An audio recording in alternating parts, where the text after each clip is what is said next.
Okay, so I want to talk to you about JavaScript. So if you haven't had programming experience, or much of it, cont'd has this pretty great tutorial about JavaScript that you can follow. Alright, okay. So just a recap of what you should have learned so far. So HTML is the language used to describe the content and structure of the web page. So that's where you write all your words. CSS is the language used to make the HTML look pretty. So give it color, give it font, whatever. Now JavaScript is the programming language used to manipulate the content of the web page and make it interactive, and it makes things move. It's a programming language in the sense that you can do logical stuff with it, like if-else statements. And you can't do these things with HTML and CSS. Just to clear up one common misconception, JavaScript is not at all related to Java. There are two different programming languages. They just happen to share the same prefix. So JavaScript is to Java as butterfly is to butter. All right. Okay, so let's talk about JavaScript. So let's go over the 5 basic data types. So you've got booleans, you've got numbers, you've got strings, and then you've got these two things called null and undefined. So I'll go over the first 3 first. Alright, so in this example, you have a boolean, which is just a true or false. You have a number, so that's lines 2 and 3. And my number and my second number are actually the same thing, because in JavaScript, there is no such thing as an int or a float. Actually, there is such a thing as a float, because every number is a float. So my number and my second number are actually the same value. And then you have strings, and that's line 4. Okay, so null and undefined is a little weird. So null is a value that any variable can take. The only requirement is that you have to explicitly set a variable to null in order for it to have that value. Whereas for undefined, if you just define a variable like I did here in line 4, unassigned variable, that value will have, or that variable will have the value undefined because I declared the variable, but I didn't assign it to anything. Okay, oftentimes when you code in JavaScript, you're going to want to print stuff so you can see like what's going on. The way to do this is with the console.log function, and that'll write to the JavaScript console in whichever environment you're in. So for now, it'll mean the browser's JavaScript console. Later you'll learn, we'll introduce you to Node.js, and that's another environment in which you can run JavaScript. But for now, everything is in the browser. Okay, so arrays. Arrays in JavaScript are pretty standard. So like in this example, there's an array called colors of the wind, and it's got 3 colors. And the array object has 2 methods, push and pop. It's got more methods, but these are 2 of them. Push adds it to the end of the array. Pop removes the last element from the array. Yeah. So to iterate through the contents of the array, you can do so with the for loop. The array also has a property called length, which you can call. So in this example, we're just defining a variable I to be the iterator through the indices in the array, and then we're printing all the colors of the wind. Okay, objects. So a JavaScript object, everything that's not one of the 5 primitive types that we went over earlier is an object. And what an object essentially is a collection of, yeah, question? Yeah, very basic question. All these types of variables, you do not need to define them in JavaScript. It auto-assigns the type of variable it needs. Yeah. You don't need, when you are saying I'm going to invent var person, you don't need to tell it that person is string, is a number, Yeah, so you don't need to do that. JavaScript is an untyped language. So the interpreter will infer what type it is. Okay, so here, person is an object. And the keys are first name, last name, age, eye color. The values are those values over there. So the way you access a value is you can do person.firstname, or you can use this notation, which is open bracket and then with the double quotes. Either would work. You should be consistent when you go about this, otherwise your code will look messy. But yeah, so in line 8, that line will print out Eric because the value of the key first name is Eric. And the second line will print 22 because the value of the key age is 22. Okay. All right, so JavaScript functions are also pretty standard. There are 2 ways to declare functions in JavaScript.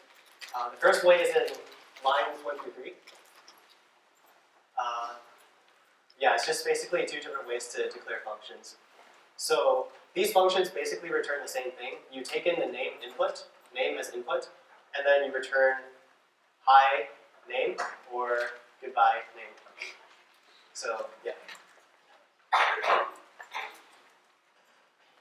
Okay, so checking equality. So JavaScript gives you 2 options to do this. There's the triple equals operator or the double equals operator. But you should always use the triple equals operator. And the reason is that the triple equals operator also allows you to check the type of the 2 things that you're comparing, whereas the double equals will attempt to force them into the same type and then do the comparison. So in the example below, you, like lines 1 through 2, everything works as expected, but in lines 4 and 5, you see the difference between the triple equals and double equals. Basically, the number 2 double equals the string 2 will return true. And this is pretty jank, and you don't want to do that. So you should always use triple equals. Okay, so when you use triple equals, if it's a primitive type, then it'll compare the values and return true if they're equal. But if the 2 things are objects, then it'll actually check the references of the objects. And what this means is that if the objects are just 2 separate instances which just happen to contain the same attributes, then triple equals will return false. Well, let's just look at examples. So for the primitive types, so in lines 1 through 4, we have the variables x and y, and they're both equal to the value 2. So line 4 returns true, because they're primitive types and they have the same value. So in lines 6 through 9, you have 2 person objects, and they both have the same, like, aside from the fact that they're 2 different objects, they have the same contents. And, that's a typo. It should be triple equals instead of double equals. Sorry about that. Okay, yeah, and this line should return false, because they're actually 2 separate objects, which just happen to have the same attributes. Okay. Regarding semicolons, so in JavaScript, semicolons are actually optional, so you don't have to have them, but coding convention is you should always have a semicolon after every statement you make. So for example, in here, right after I define what a person is, I stick a semicolon in there. Okay. Now let's talk about callback functions. So a callback function is just a function that is passed as an argument to another function. This might sound complicated, so let's just look at an example. All right, so what is this code doing? In lines 1 through 3, we define a function called add2, which takes in an input x and returns x plus 2. So it adds 2 to whatever you put in. And then, let's look at the function modify array. So it takes in 2 inputs. The first input is an array. The second input is a callback function. And what it does is it loops through each element in the array using a for loop, and then it sets each element to be the result of the callback function's output if you stick that input in. Yeah. So in the example, in lines 11 and 12, we define an array 5, 15, 25, 35, and then we call the function modify array on my array and the function add2. So add2 is the callback function here, and so what it does is it loops through each element of my array, and then it calls add2 on each of those elements. So now the array contents will be 7, 17, 27, 37. Does anyone have questions so far? Okay, cool. So now let's look at another way to do the same thing. So if you recall, in this example, we explicitly defined the add2 function. We define it in lines 1 through 3, and we assigned it to the variable add2. So this example is basically doing the same thing. So the modify array, that function is the same. The only difference is that we don't explicitly define the add2 function and assign it to a variable.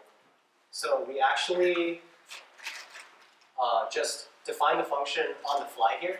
So if you look at lines 8 through 10, we're still passing in two parameters as inputs.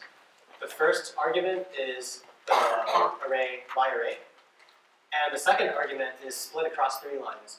So it's a function that takes in x as an input and returns x plus 2. So this is very standard in JavaScript, and yeah, you should get used to this. And this type of thing is called an anonymous function. Anonymous meaning we don't give it a name, and we just define it on the fly. Okay, let's look at another example. So the array, each array object also has a for each method, which lets you iterate through each element of the array and do something with it. So it accepts one callback function as its input, and what it'll do is it'll execute this callback function for each element in the array. And this callback function must take in 3 arguments as its input. The first argument is the value of the element that you're currently iterating over. The second argument is the index of the elements in the array. And the third argument is a reference to the array itself. Okay, so let's just look at an example. Okay. So in line 1, we define a variable colors, which is an array containing red, yellow, and blue. And then lines 4 through 7, we're using the for each callback to do something. And what is this thing that we're doing?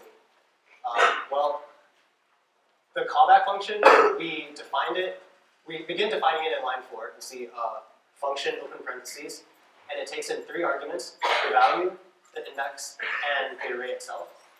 And what we're doing is we're printing the value in line 6. So what this function does is it prints out all the contents of the array. And you can compare this with lines 9 through 12. This is how you would do it with a normal for loop. And you're probably wondering, why would I want to use the for each method? The reason is mostly because in some cases it'll look nicer than a for loop. So for example, if you compare lines 6 and 11 here, in line 6 we're doing console.log value, and value is very clearly the value of the element that we're currently iterating over. Whereas in line 11, you have colors, open bracket I, which can be less clear in, it's another layer of indirection, which you might not like. Yeah, does anyone have questions so far? Yeah.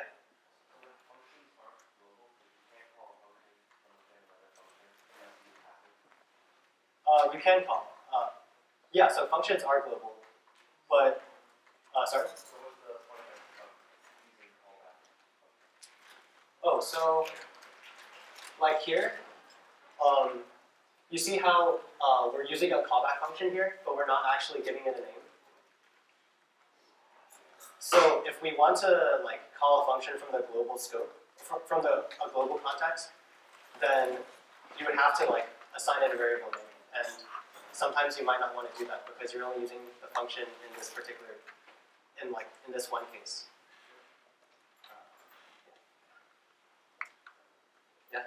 So if you substitute the value with index or array, what would happen? It'll do exactly the same thing. So yeah, so in line 5, I have in as a comment that array open bracket index is the same thing as value. You can just use value directly because it's nicer that way. But when it iterates, it just keeps track of the index. Yeah. Okay. Okay, now let's talk about scopes. Okay, so what is scope? It is the set of variables that you have access to. Well, what in the world does this mean? Well, let's look at an example to find out. Okay, so in the code here, we have two functions defined. We have print hi and print hi2. So what does print hi do? Well, first we define a function, a variable called myString that's equal to hi, and then we print it. Now, what are the contents of print hi2? It just immediately tries to print myString, and the question is, will this work? Probably not, because myString is defined inside the other function. So each variable that you define, that you declare in JavaScript, is bound to some scope. And what this means is that within its own scope, anything can access that variable, and anything outside of the scope, they cannot access the variable. So each function has its own local scope, sort of like an environment inside the function where it has its own local variables that you can access. So back to this example, we see that the scope of the print hi function is right here. It's those two lines, and anything within that scope can access the variable myString. Whereas here, because print hi2 scope is not intersecting print hi scope, you cannot use the variable myString. So this is called function scope, which means that the scope changes inside and outside of functions. Okay, so let's go look at a function's local scope again. So in this function called myFunction, we define a variable called myArray. And anything inside the function can access myArray and like modify it and or read it. And anything outside the function cannot. And then you can also define variables in the global scope. And basically any variable like this, you can access anywhere. So we define a variable called myArray, and you can access it immediately after. You can access it inside the function. You can also access it after the function.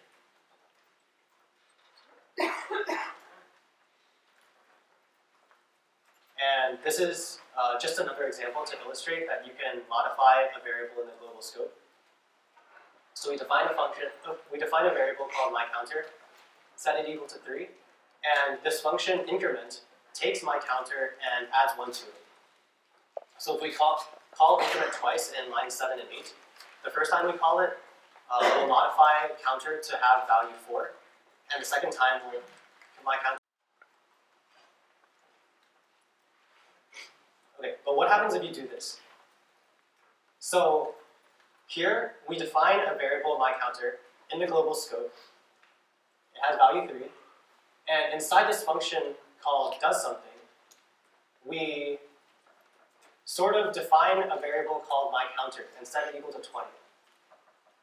So what will happen if we call does something? Will it modify myCounter in the global scope? Okay, the answer is no, because if you put var in front of the variable, you're actually declaring a new variable within the function's local scope. So here you have two scopes. You have the global scope and you have the function's local scope. In the global scope, myCounter exists as the global variable with value 3, but as soon as you define myCounter in the local scope with the keyword var, then it'll create a new variable called myCounter. And anytime you access myCounter within that function, you're actually referring to the local myCounter instead of the global one.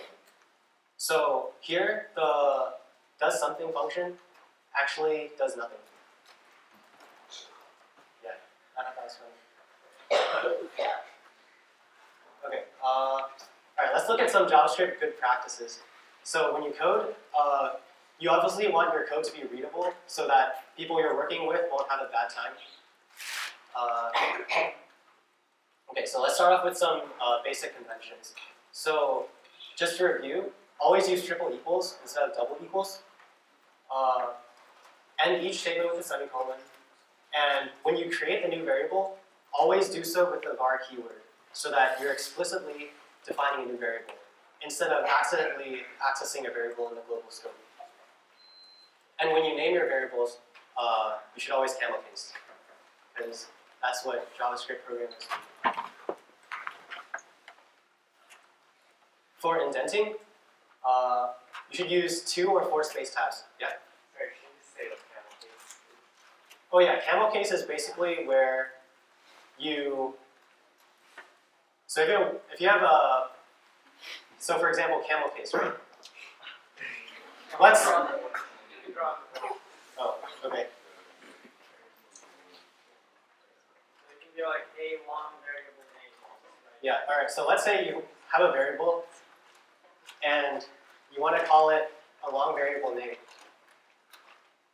Okay, so, look, can you guys see this? Right. So what you can do is you can say var.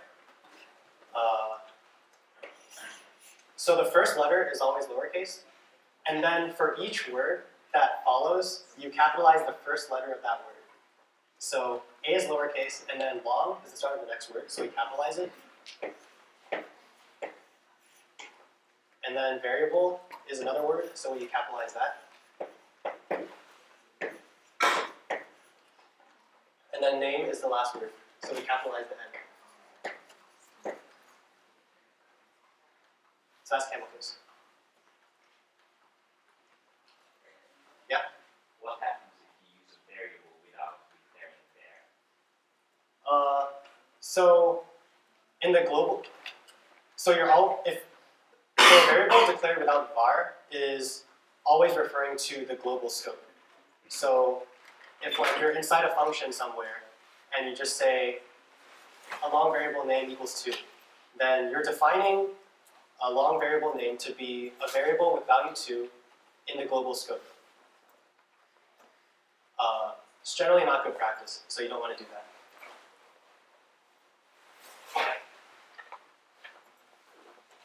Alright, when you indent your code, you should always use either 2 or 4 space tabs, and be consistent about it. Don't like use 4 space tabs here and then 2 space tabs here, because that'll make your code look really messy. It doesn't look good. And when you should also always generally like convert your tab characters into spaces. And yeah, this is just something that you should do. All right, and spaces. Spaces are on your operators. See how line 1 looks nice and line 3 looks really silly? Yeah, you should do line 1. And then this is just how you, what is standard in spacing out your for loops and your if-else statements. Yep. And for a more comprehensive guide, the Airbnb JavaScript guide is considered one of the best. So you should just look at that if you really care about this, which I think you should. But in general, if you don't, just like, in general, make your code look nice, and your readers of your code will be happy. Okay, so JavaScript. With JavaScript, you can mess around with the HTML on your page. So you don't, at this point, you don't have to know how to do this. And like, you don't necessarily have to be able to like reproduce what I'm about to show you, because that's the next lecture. This is just to like give you an idea of what is possible. Okay, so you can react to user input. The user can click a button with his mouse. You can press a key, you can hover your mouse over something, and for each of these cases, you can make something happen. You can also grab or change the HTML on your document. So you can add or remove divs. You can get the contents of a text box. Like if you have a login page, the user enters his username and password. You want to be able to get the values of those and do stuff with it. You can add or remove CSS classes, so you can change the CSS on your page. Okay, so how do you actually do this? So this is an example of an HTML document, and the most important, or like the important thing to notice here is in line 6, which is where we load the JavaScript file into the HTML document. And this is just the syntax for how you do that.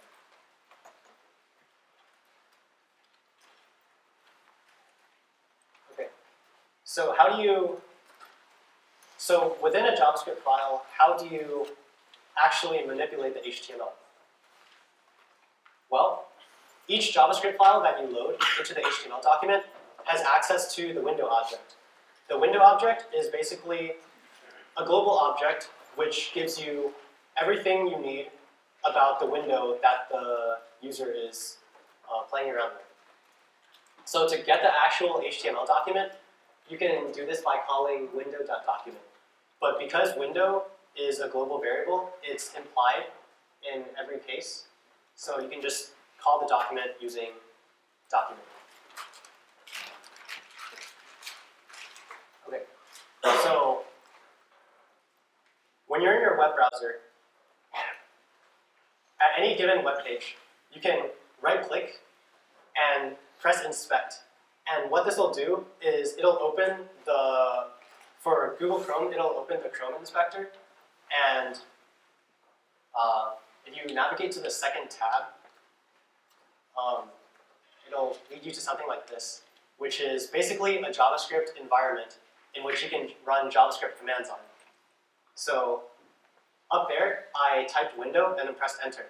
So this will return me the window object. And that's it right below. And then I wrote window.document and pressed enter, and it returned to me the document, the HTML document.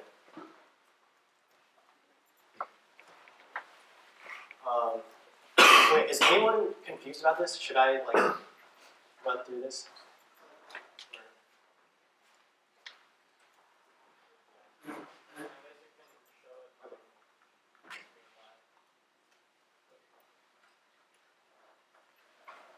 Okay, yeah, so I'm in Chrome right now, so I opened up a new tab.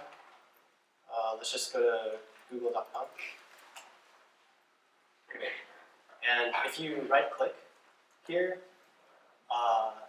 at the bottom, you press inspect. That opens up the Chrome inspector. And here's the console where you can type stuff.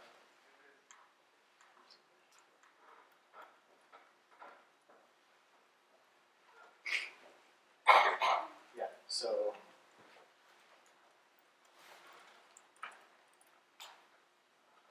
I'll return you the HTML document, and you can like see what everything is. So that's the HTML for the webpage, google.com.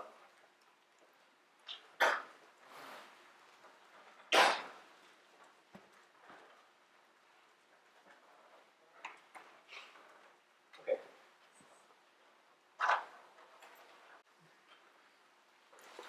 So yeah, let's go back to the HTML document that I showed you earlier, and let's do something with it.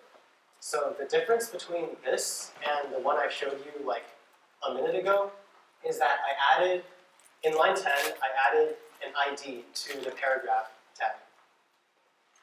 And what it does is, the ID is essentially an identifier for this p tag. And using the ID, I can use JavaScript to grab the HTML element and do whatever I want with it. So what does script.js look like? Okay, so there's a lot of stuff going on here. I'll just go through it one by one. So in line 1, you have, I'm accessing the document object, and I'm calling the method addEventListener. What addEventListener does is basically, it says, okay, I'm going to wait for this event to happen, and once this event happens, then I'm going to run this callback function that you're also going to give me. So if you notice, in line 1, I pass in the string DOM content loaded, and then I also pass in a callback function. And this callback function will be called as soon as the document is finished loading. Okay? So once the document is finished loading, we go to line 2.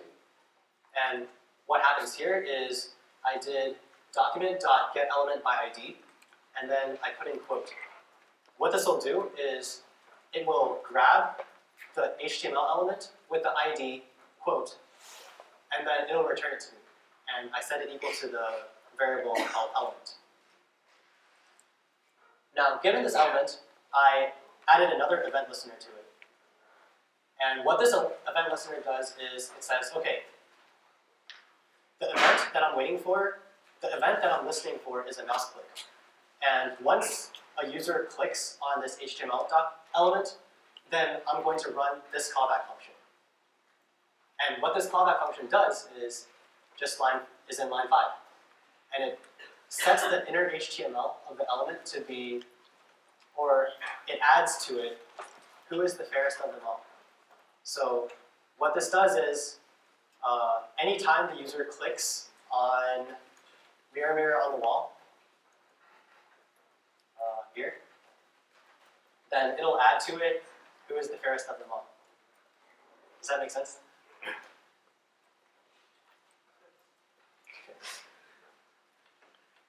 All right, now let's do a workshop. So follow this link. And so there are 3 exercises. They should be doable, I hope. All right, yeah, and if you have questions, figuring out like how to Google to find your answers is a very useful skill that you should learn how to do. Otherwise, yeah, feel free to ask questions.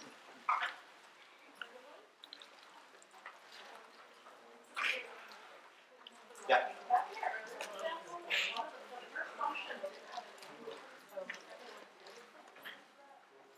Sorry?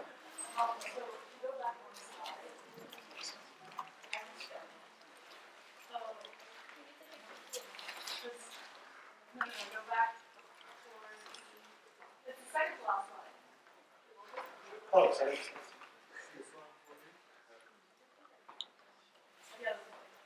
Okay. So in the first one, the function has nothing to do with following it. Oh, yeah. In the second one, it has an option. Yeah, so the callback function can like take some arguments in. So addEventListener has, so when you call addEventListener and you pass in the callback function, the callback function can take as an argument the event that it's been waiting for. So, for example, in line 4, the mouse event is just the event of the mouse click. So it'll give you information about the mouse click, like what is the x coordinate of the click and what's the y coordinate. It'll tell you other stuff. I don't know off the top of my head. But yeah, you don't. Yeah.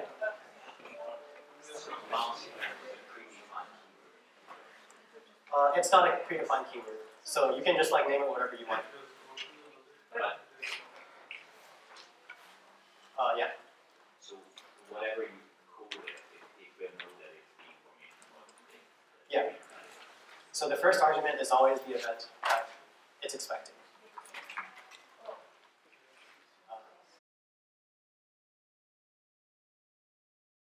Okay, I hope y'all are having a great time.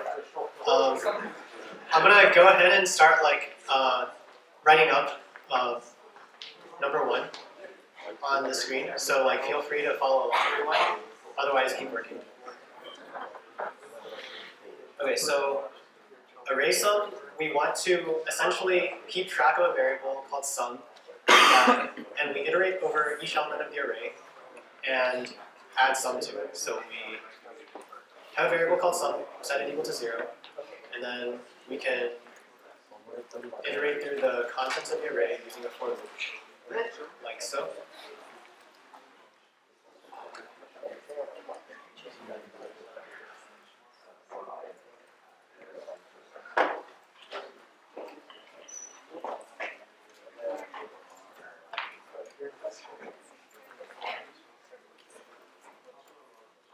Okay, so this just iterates over each element of the loop, or each element of the array, and then adds it to the sum variable, and then we return the sum.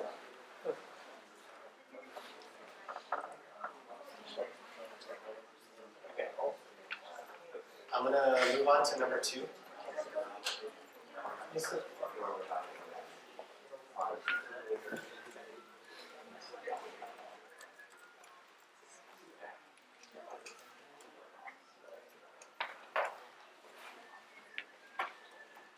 Okay, so for number 2, we want to first find the oldest person, and then we want to return his hair color.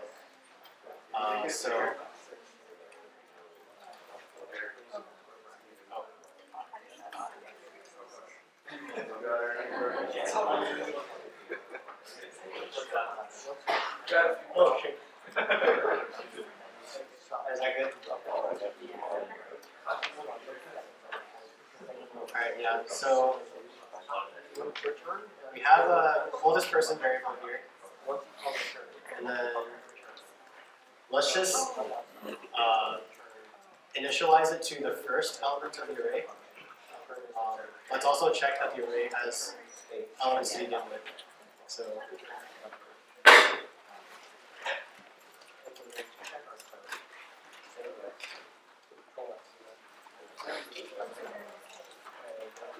and now we loop over each person in this array.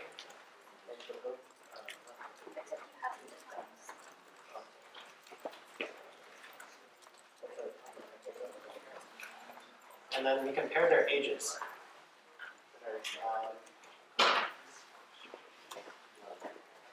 And the way we access the age of the person is we do person.age. So here it is people I.age. And if this person's age is older than our oldest person so far, then we just redefine oldest person to be that person.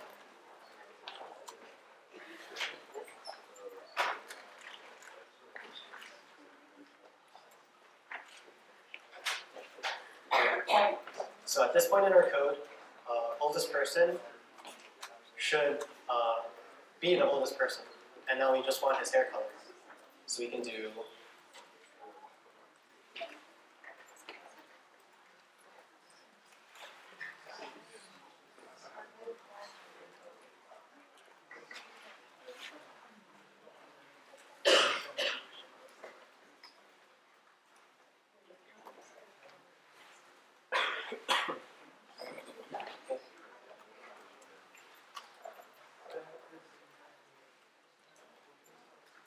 and now let's look at exercise 3.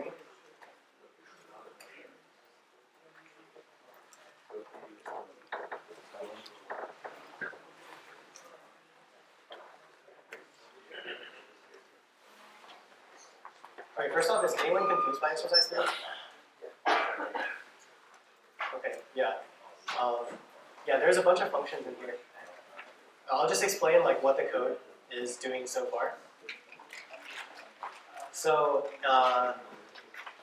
first we define a double array function Are you good? And what this function does is it takes in two arguments. The first argument is an array, and the second argument is a callback function. And it looks like what it's doing is in lines 8 through 10, we're calling the for each method on this array, which means that we're doing something to each element of the array. And in line 9, we see what we're doing. We're setting the element at that index to be equal to the result of the callback function with that value passed in. So essentially, we're calling the callback function on each element of the array and updating the value of the array, updating the value of the element to be the result of the callback function. And then we define an array to be 2, 3, 4, and then we're calling the function double array on it now. And we pass in the array, and we also pass in an empty callback function, which we're supposed to fill out. So if we want to double the contents of the array, what callback function should we use? Like, what should we update each value to be? We want each value to be double what it used to be. So the callback function should take in the value and return whatever is double. So here, you can just do